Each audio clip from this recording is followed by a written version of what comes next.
It's not just because he's the vice president, although he is the first sitting vice president or president since John F. Kennedy to lose a child. But more than that, the Biden family is associated with personal tragedy right from the beginning of his political career, and that is well known in America, and particularly well known here in Washington. When Biden was first elected to the Senate himself in 1972, a couple of weeks after that election, his wife and daughter were killed in a car accident, and his son Beau was in that accident as well and was injured. And it had a profound effect on how he viewed his life, his family, his career, politics, everything.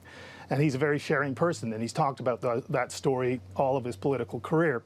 And when Beau, his son, introduced Joe Biden to the Democratic National Convention in 2008, he reflected back on that day and what he remembered from it and how it had changed the family and how it had brought the family closer together. We have a little clip of that to play for you right now.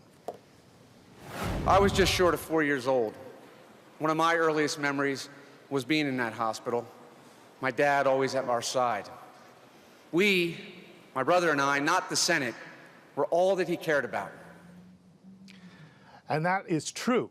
Many people around here know Joe Biden commuted to the Senate every day from Wilmington, Delaware. He took an Amtrak train an hour and a half each way every single day because he wanted to make sure that he was close to his family. There was a standing order that regardless of whether he was busy in the Senate or busy with someone else, if one of his sons called, that call was to be put through to him right away.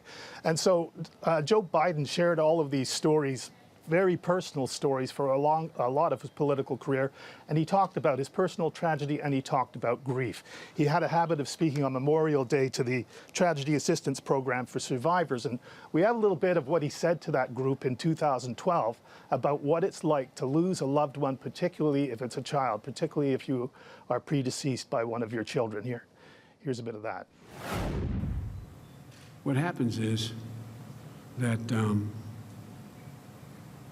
there really is hope.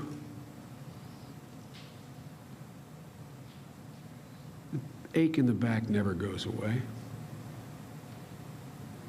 but it gets controllable.